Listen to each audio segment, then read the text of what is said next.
All right, you guys know, if I am nothing but something, I am persistent as hell. And since my internet and my computer is not reacting the way that it's supposed to, I'm just going to do it live. And we are going to sketch together for a little bit, and you guys can ask me questions here. So, what we're going to be doing today is we're going to just draw faces. Faces, faces, faces, faces, faces. And I'm going to try to explain what I'm thinking about as I'm drawing the faces. So let's just start off. I normally like to start my heads with some sort of oval. And the oval has slightly different sides to it. We have the underside, which is normally either really, really soft but very pointy, or it's more sharp. Those are, normally the two extremes that I draw. Stronger features for people that require that fitness or that level of strength, and a softer jaw for people that just, don't need to show that they are strong for some reason. After I decide what type of face I'm going to be drawing, the next step for me is to figure out the size of the forehead. The forehead to me is a huge determining factor. Let's say we're just looking at a straightforward face.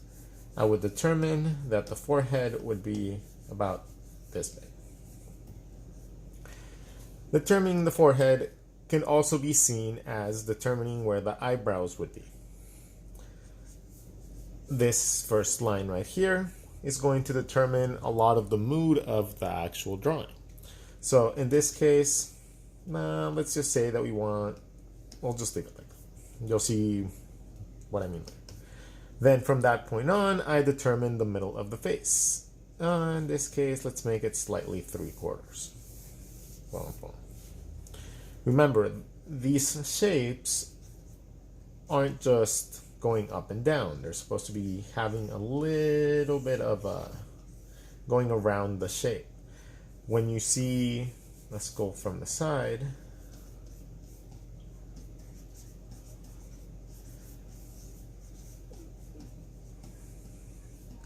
You see that it has a lot of depth. Right now we're only seeing the front, kinda. So we're not seeing a bunch of it. It would be more like it's going into perspective.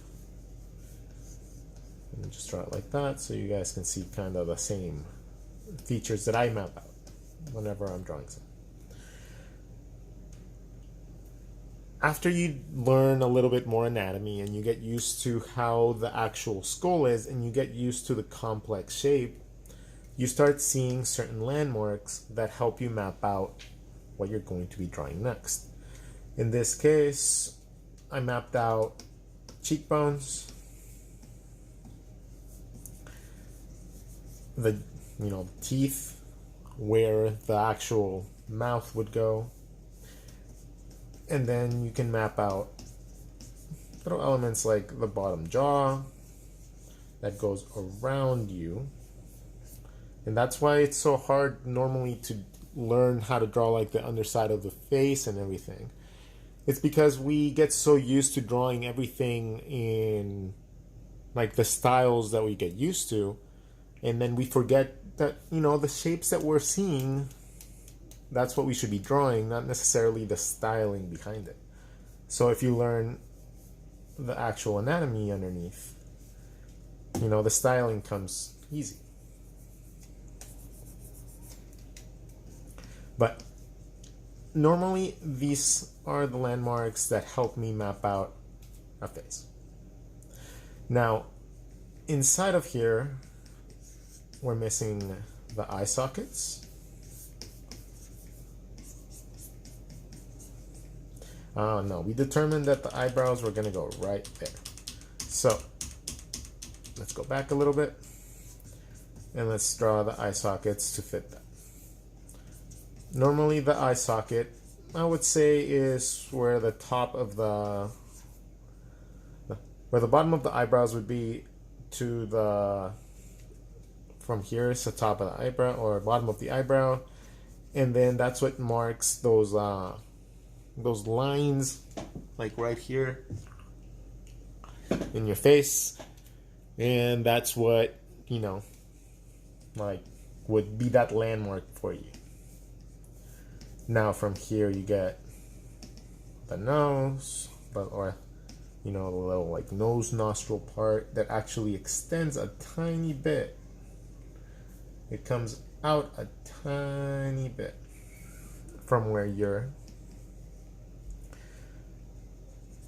sun, and this is another like little landmark that I like to map out, and that's the little divot from your skull into your nose bridge.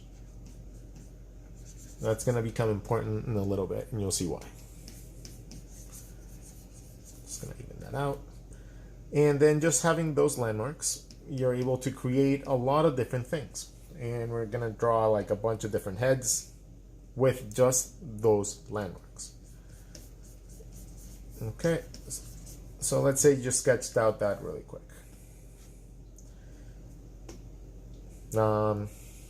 Let's see, what should be our first face? Let me bring this down. So, by just drawing different types of lines on the face, you will see that you can create a variety of different looks, styles, and varieties, just basing everything off of an actual, like, you know, anatomy, like the actual anatomy behind it. So in this case,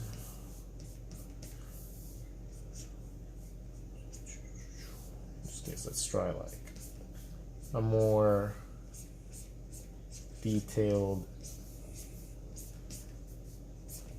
cartoon / animation. Now let's say I just do this in shadows. It's not like a big error in the line. It's just the ear. I just wanted to put it back in contrast. Okay, for the eyes, whenever I'm drawing eyes, I like to think of the actual eyeball inside of that eye socket.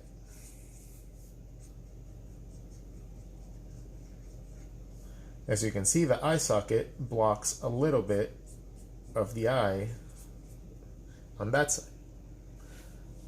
Having that mapped out allows me to understand how deep into the eye socket do I want to draw that eye. Let's say if you wanted to draw like a zombie, right? And like really deep into that eye socket. Then I already have that line to help me map out that big deepness into that eye socket. And that also helps you already map out where the shading is going to go too. Then you can draw like extra lines. We're going to do the same thing on this side. This is what eyebrows, but we want it really deep into that eye socket. So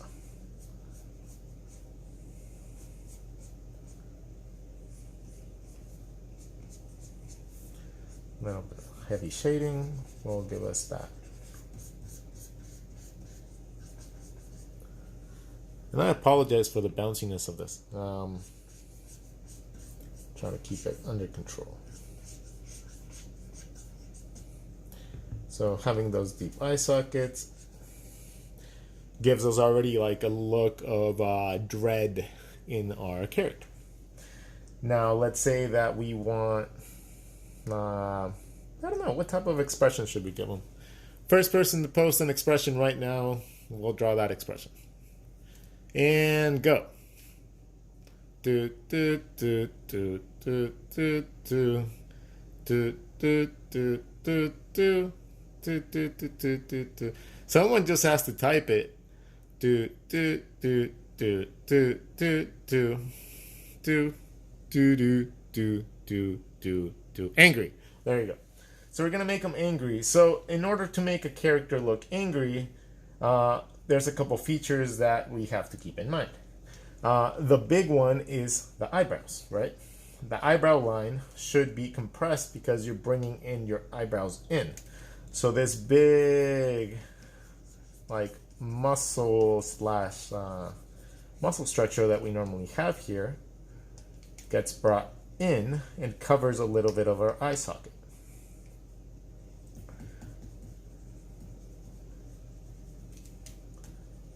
So it covers that, and then it also creates a shadow underneath.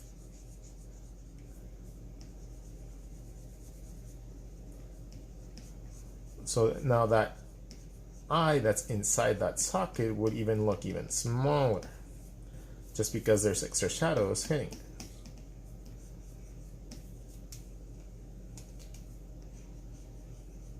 Right? Another thing that happens when you get angry is that your muscles right here get all scrunched up together. And those muscles, imagine them as like little tiny squishy pillows. And the more you add in there, the more overlaid little layers that you add in there, it's gonna look like extra wrinkles. So all those wrinkles have to go somewhere. So I like to, drag them out all the way there. And another fun thing happens right here. In the nose part, there's like this little tiny gap that happens right there. It's like a little diamond that happens because all the nose muscles are getting pushed up. And then all those brow muscles are getting pushed down. So you get like all these bunched up things, and then you get up like a little gap right there. So when you're drawing an actual character, it would look more like this. And that would be in shadows.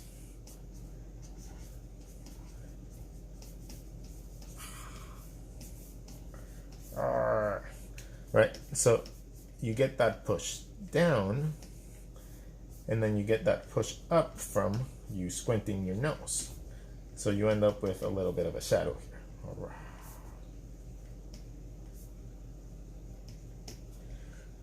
And then, okay, so that is one aspect of an angry, feature that a lot of times doesn't get done right because people misinterpret what is going on with all the muscles, or it's a little bit too complex sometimes to understand all that area right here. So to keep it simple, think about your face. Well, let's draw another face right here. Just really quick, okay? You have one big caterpillar that is your eyebrow line. That brow line can be drawn in a bunch of different ways. And you can play around with it, and you can try this out in different shapes and forms, but pay attention to how I'm mapping it out so you can distort it later. So the top of the eyebrow line should be like a big caterpillar. This is going to be what your eyebrows are later on. You're gonna just, depending on how thick you made the caterpillar, that's how thick your eyebrows will be. In this case, I've made some big chunky caterpillar like ones. Now, this is going to provide you the information to where your eye socket is going to be. Remember how we just talked about the eye socket? Those eyebrows are going to lead down to where the eye socket's supposed to be. The eye socket then provides you a little mask.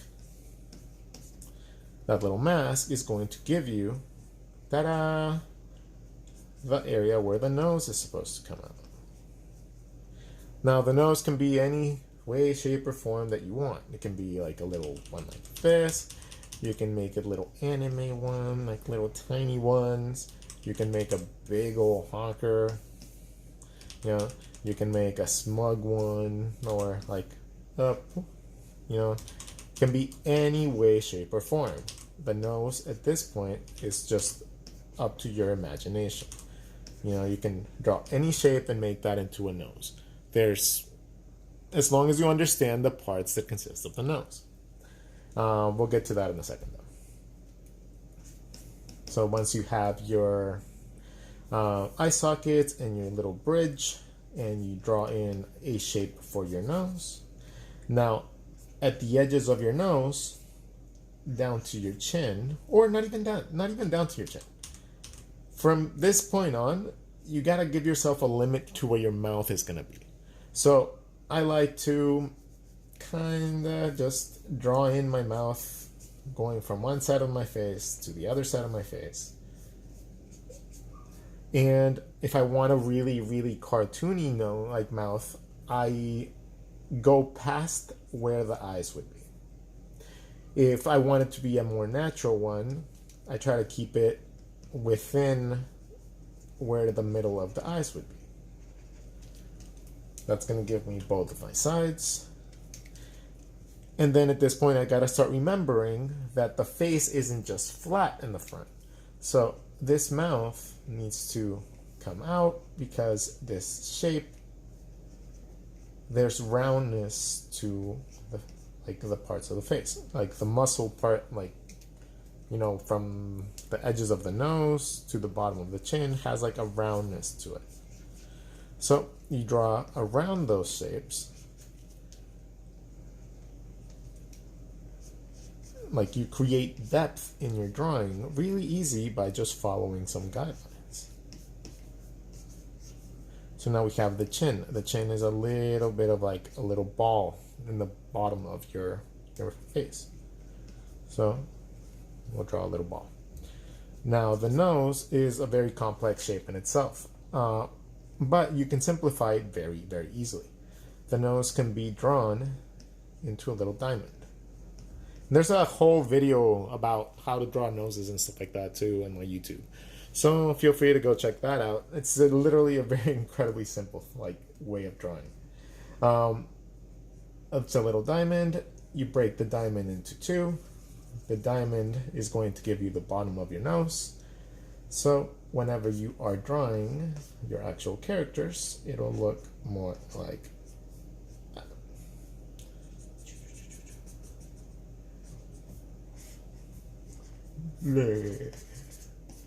It's just a very simple way to determine the top and the bottom. So if you're looking at a nose from the bottom, boom, boom, boom, you break up the top and the bottom, right? If you're looking at it from the side, you have the bottom of your nose right there.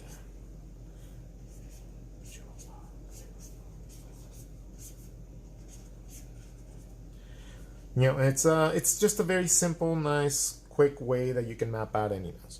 So in this case, we have a little diamond. And then we, again, do the same thing that we did over here. We're going to set the size of our eyeball. In this case, maybe I don't want something so big. So I just draw my eyeballs inside of my eye sockets. And then to finish off the drawing with the eyes and stuff, you just draw around the eyeball. Make sure that it's round. You're going around the shapes. Right? And then that provides you your eyelid and also all the area that's going to be shaded later. So if you start thinking about it as 3D shapes that go around the skull, instead of trying to find a style that fits that shape or form, then at the end of the day, it's going to be a lot easier for you to be able to understand what you're drawing. From here, we have the jaw that goes into the cheekbone. So if you look at an actual skull, you'll see that you have your cheekbone and then the jaw comes from underneath it. So that's where you get that little gap like that. That's how you define a really strong cheekbone. The side of your head is determined by where the brow muscle ends. And then there's an indent that goes back and provides you the other part of your head. Right? Most of the time, in simple form, we just kind of break the face down into a box.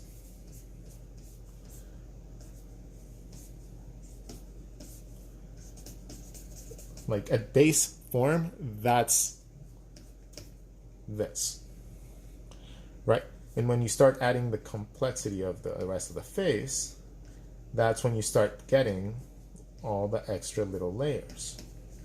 And it doesn't take many lines in order to be able to get to that.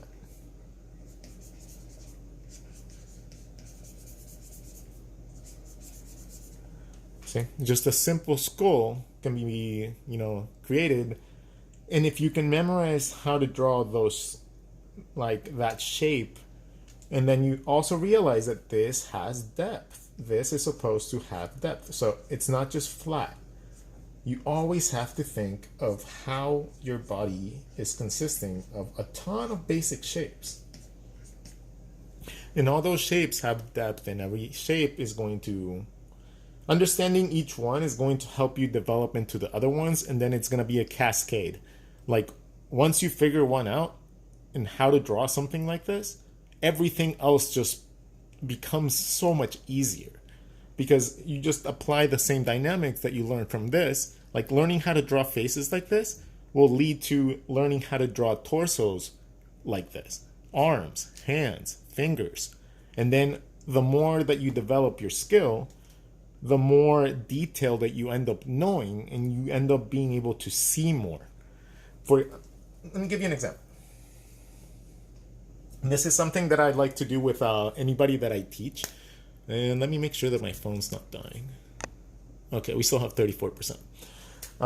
One thing that I like to do with my apprentices whenever I take on an apprentice is to give them a gauge as to how much detail they can add into a line of drawings. So I normally like to start them off by saying, draw a simple happy face, right? Then add one level of detail to that. So in this case, we can draw the happy face. And we're gonna give them eyebrows, and we're gonna give them ears. That would be, level detail number 2. Level detail number 3 would be just adding a little bit more to that. Let's say that we wanted to actually give them eyes instead of little dashes. So we're going to add a little more detail to the eyebrows. We're going to give them some simple eyes. Gonna give them some ears, a little more detail in the ears.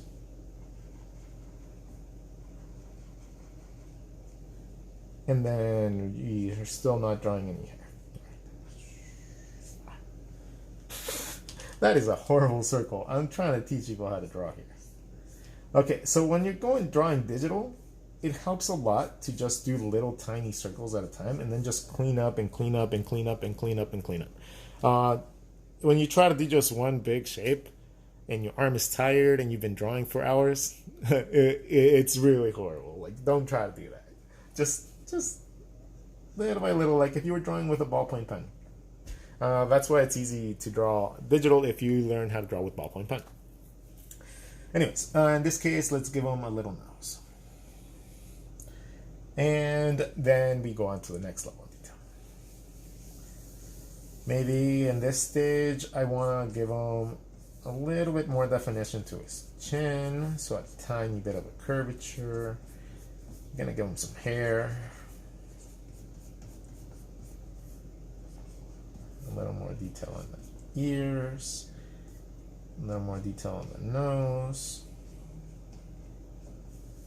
And a smile with a little bit more detail and a little bit more styling to the eyes.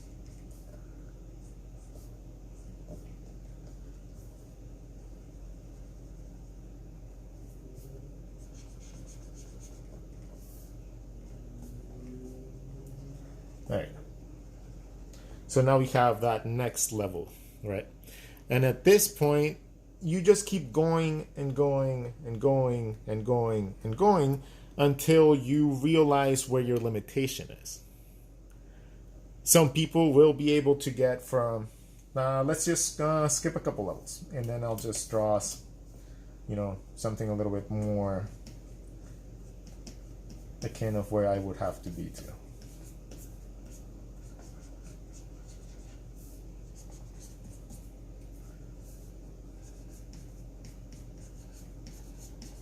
Let's say that you got like to the point where you're drawing almost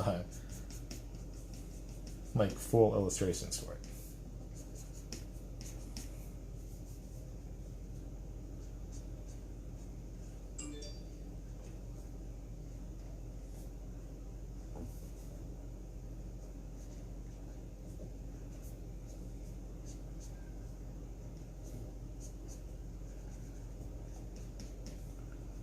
Let's say we gave him some facial hair to give him some attitude.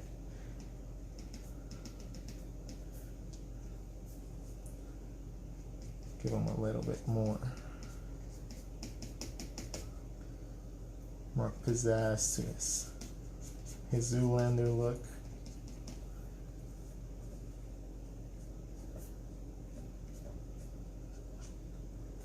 Go with a little bit more detail.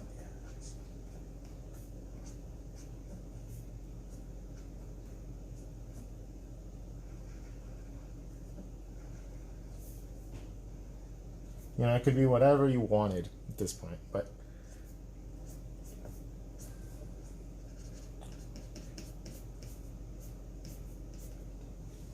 what I'm getting at is that if you really want to measure your limitations, this is a fantastic example. Let's see. Let me look at some of the questions you guys have been asking.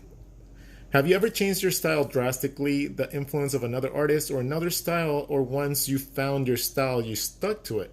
See, I'm a huge firm believer that there's absolutely no one is just stuck to a style. A style for any artist is literally just another, it's just another tool in your arsenal, right? That's it. Every single style that you learn how to do is just another tool for you.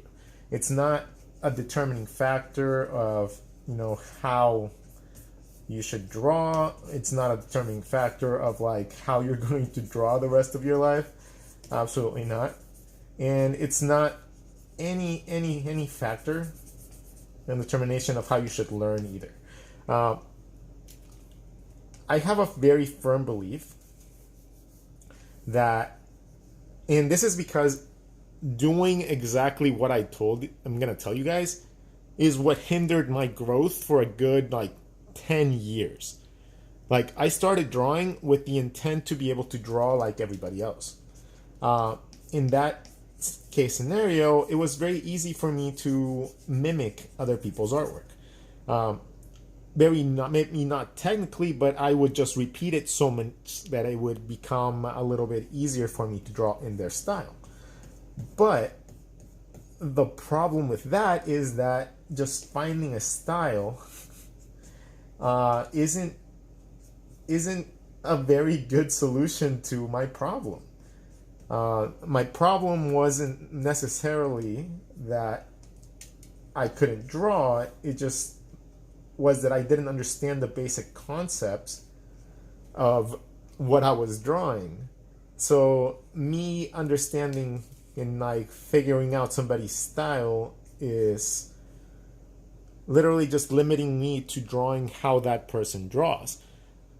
By understanding anatomy and understanding a little bit more of what you're actually drawing, you are able to create things that, first of all, maybe never existed, and you're able to break the anatomy and style it in a way that's really cool and fashionable. In this case, I'm just gonna make I don't know, somebody with his teeth coming out like this.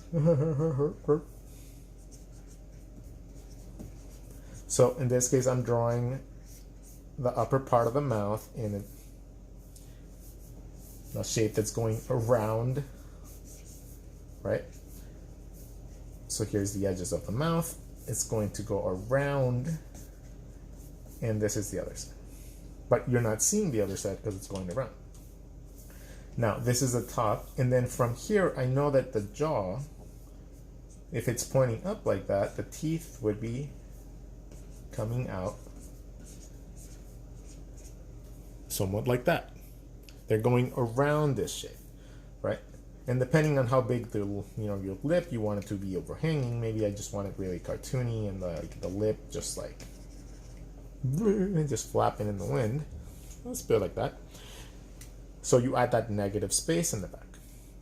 Now, here is where the jaw connects, right? The jaw comes down, and then depending on how open you want your mouth, this rotates back because the jaw is a hinge.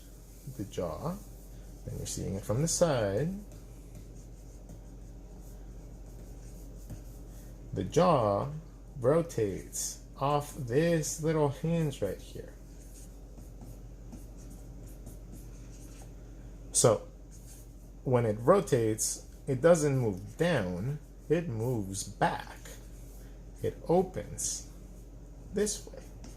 So if you're seeing something from right here, from this angle, the more open it is, the less you would see the chin.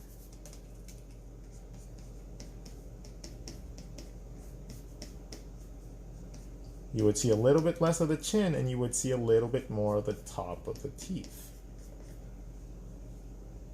Right? You would see a little bit more of, like, say, the tongue right there.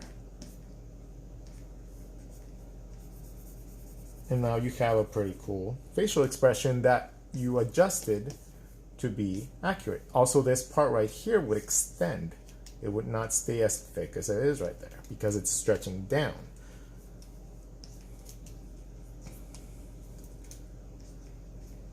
There you go. So it would be adjusted more like that. Now, if you can see, I'm doing the same thing that I mentioned. I marked my eyebrow line, and then I created my eye socket for each side and my cheekbones. And just knowing those parts right there, it provided me all the information for the rest of the face. So let's continue. Let's say that we just want this guy, I don't know, he's gonna be like this big nerdy dude.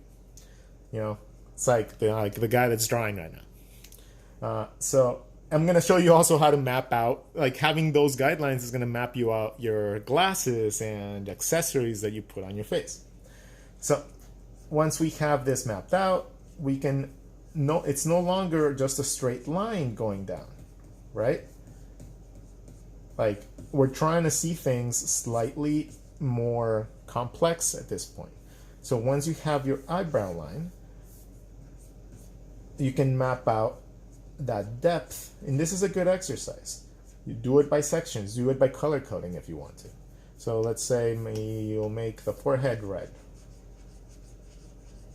and we'll make another layer so we can do that here. So the forehead is now red. Now, the next thing that we're mapping is our eye sockets. So let's make that like a blue.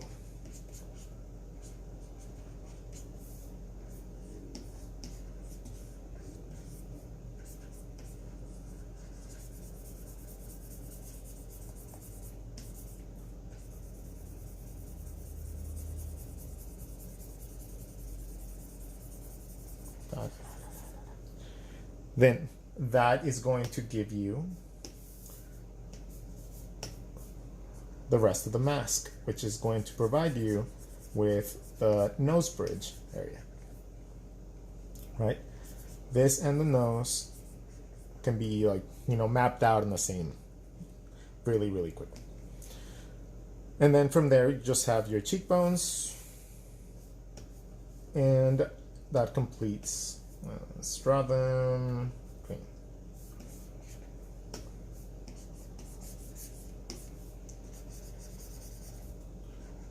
Remember, this is a 3D shape, so in this case, they would be wrapping around, so you would only see that little section. And having those parts right there alone, just it gives you so much information. So much information. So practice doing that whenever you're drawing, and it's going to maybe not immediately make your drawing so like, you know, better and better and better, but it's going to over time make things just click. It's going to start clicking, and once they start clicking, it just becomes a cascade. So once you have that mapped out, the next step would be to determine what the eyes would be. So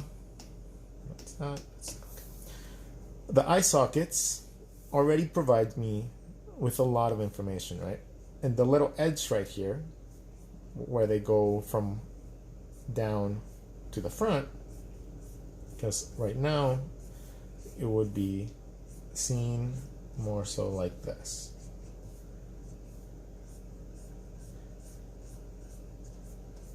Right? These eye sockets can be split into two pretty much. And that's going to give you where your eye is going to be. Now, we said we're going to make him like a really nerdy dude, right? So maybe let's give him like a really... I'm going to map out my eyeballs.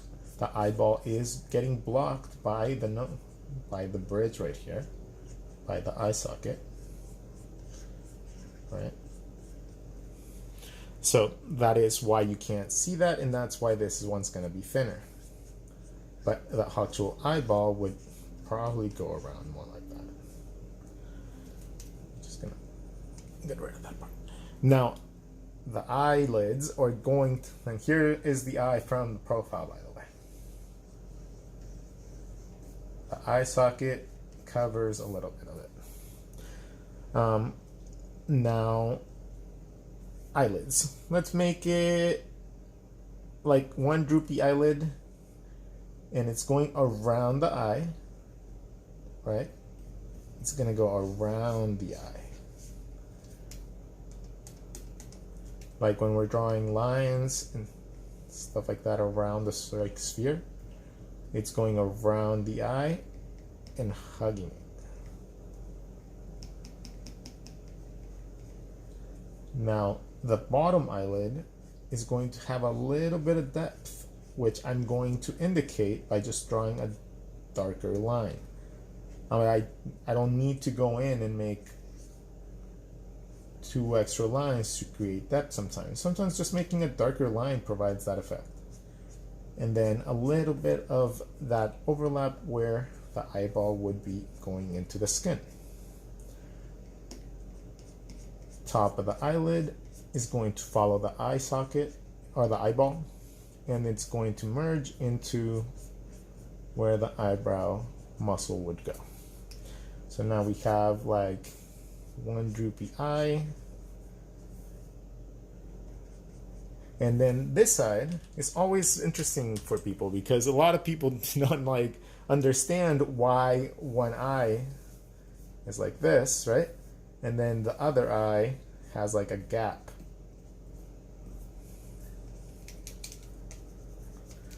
So people don't understand how to draw that section of the eye. And it's really simple when you really just break it down into simple shapes. If we have one eye and another eye, and let's say that our nose bridge is blocking that part, right? So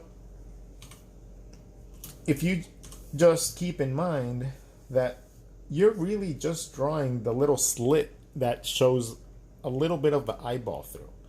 So if you're drawing over the eyeball, it goes around the eyeball, right? Because this is a spherical shape. So if you draw the lines like that, it will give you exactly the shape that you need. Just going around it. Just make sure that the top one overlaps a little bit. And then for the other side, it's the same thing. You're going around. You're going around. Only since this side is closer to the profile or whatever, or to the edge of the face, you wouldn't see a little bit of the other side. And then that's how you kind of break it down. When you have, let's make space right here. The ones that are interesting sometimes is when you're drawing ladies with very slanted like eyes, like very like going up. So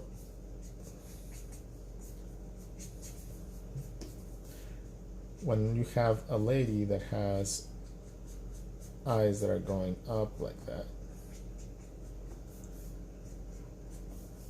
the thing is, this other side, it's also doing the same thing, but it often is a little bit of an issue getting that exact same look.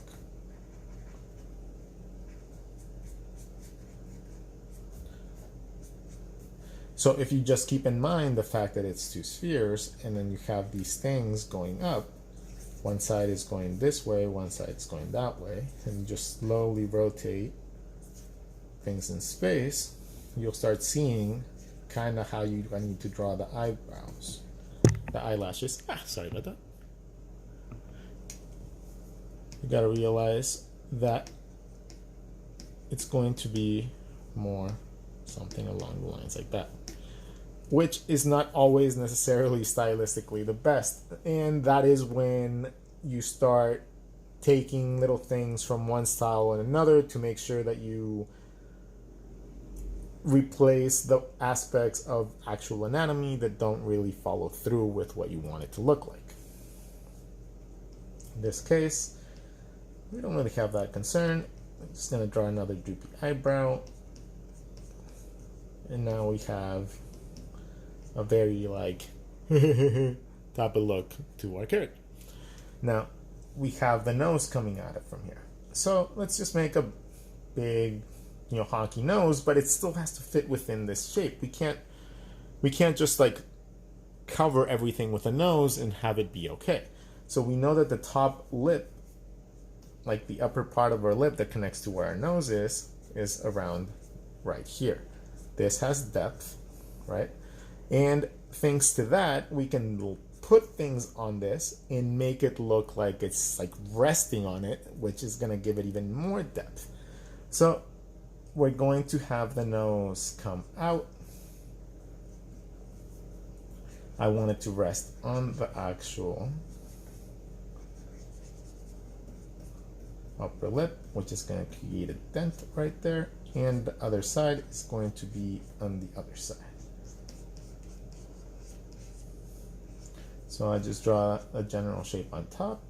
And then if I just do my little diamond thing, it gives me the bottom and it gives me the top.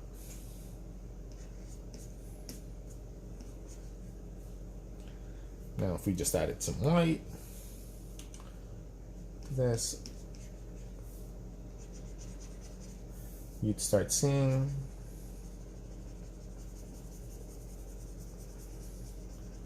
a nice, clean, fun sketch. This is a nose bridge, right? So this is going to connect to the little ball of your nose. The nose bridge, and then there's a bunch of like side right here. Nose bridges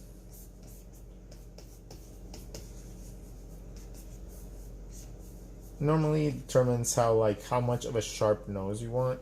A lot of the people have really round ones.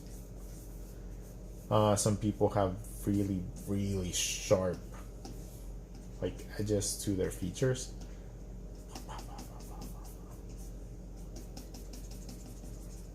But some people just have like super, super mellow noses and features like that.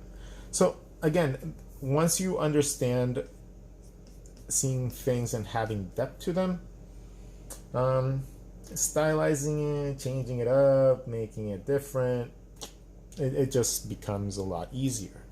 And anybody that's aspiring to become a caricature artist definitely should learn this stuff, because this is a, for instance, like, it's absolutely necessary to know this stuff if you're going to be a caricature artist. Let's say you can be a really good caricature artist without knowing it, but you will be a god if you practice with actual anatomy and you learn how to exaggerate things.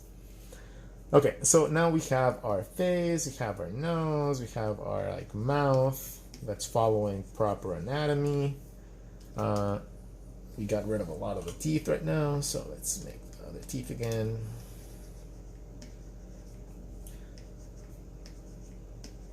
Right.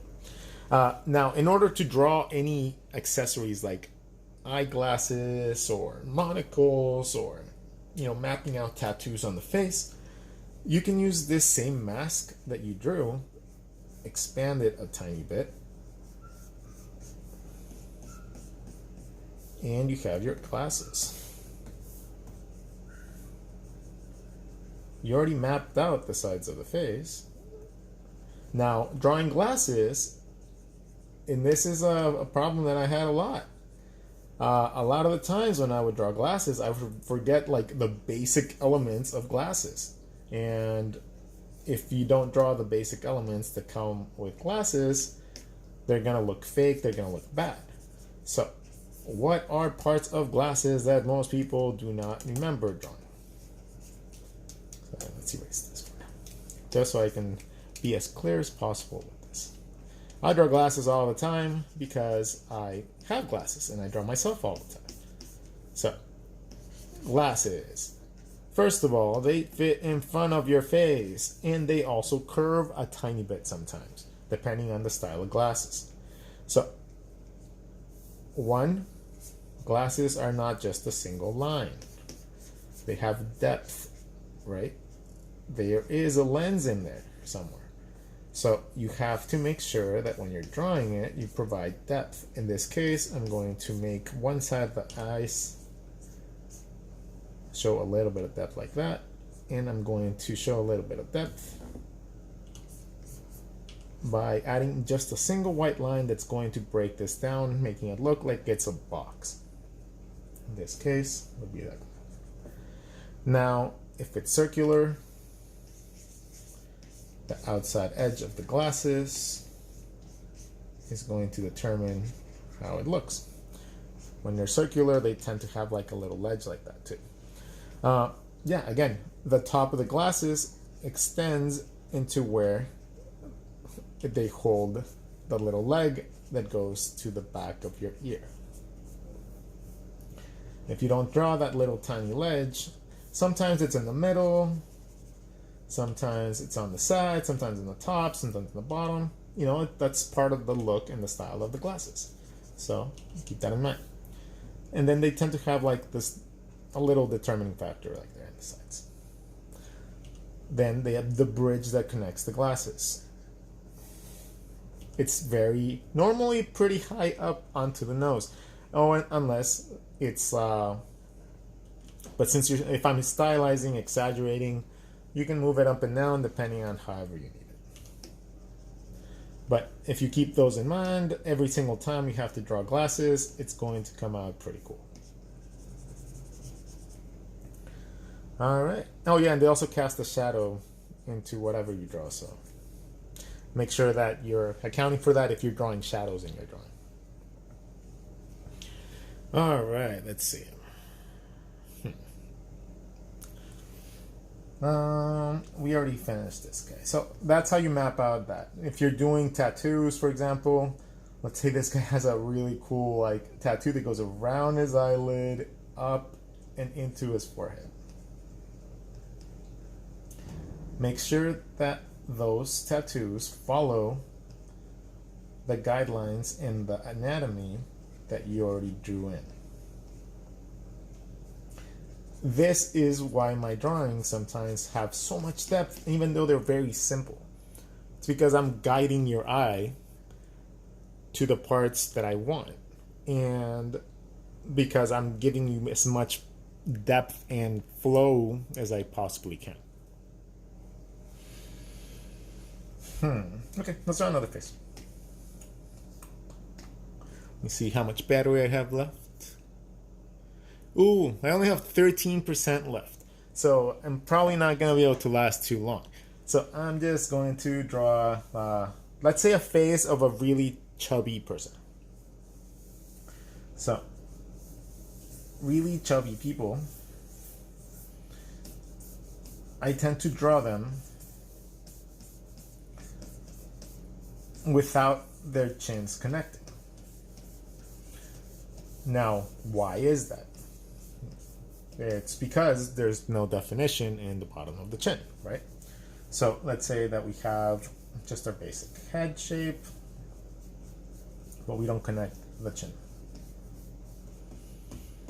As you can see, it's already starting to look like it has a little bit of weight to it. Now, with really big people, be it really buff, be it very large, or being very fat, having smaller features is going to make them look even bigger. So if we go with little ears, a little very low forehead line, eye socket, just exaggerating at this point, into our mask, into our nose shape, let's make it really small, into our mouth, into our cheekbones. So it's going to be like a super exaggerated face like this, right? That's going to map out how we're going to draw. So since we already have that there, let's make a new layer and let's just draw them out real quickly.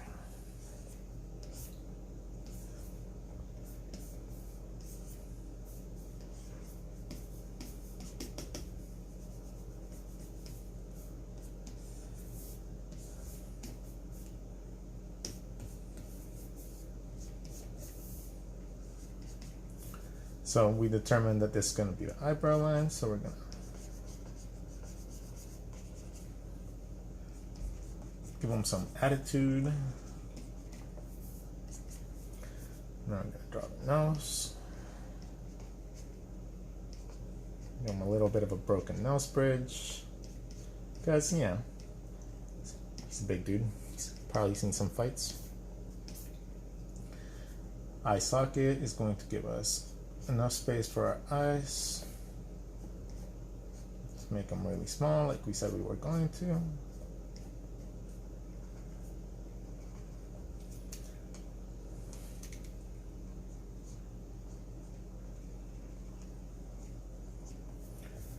The mouth is right here, so we're just gonna, and we have our cheekbones, which are going to give us a little bit of a guideline as long as our forehead lines. And ta-da, now we have a really big buff dude that, you know, nicely exaggerated with those same features that you just map out really quick. And it gives you so much information that it's going to make your drawing so much better. Remember, learning actual anatomy will always benefit you. It's not boring and it's not going to make your drawings any worse. So spend the time, try to learn it. You know, over the course of 1 year, you'll probably be a master at it, at least to the point where you will absolutely see a huge jump and boost in your stuff. So, you know what? Enjoy yourselves, peeps. I'm glad that I could actually reach some of you tonight. Sorry about the internet not working on my computer for some reason. I don't know why, but luckily it worked on here and I was able to teach you all a little bit of a lesson like I always like to do on Mondays. So if you guys have not subscribed to my channel though, that would be amazing. There's links in my stories. I would absolutely love to be able to get to that 70,000 mark so I could actually start making some money off of YouTube. So if you all want to support me and you all ever learn something from me, make sure to go and check it out because it would help me out a lot. But have a wonderful night. Love you all and stay doodly, my friends.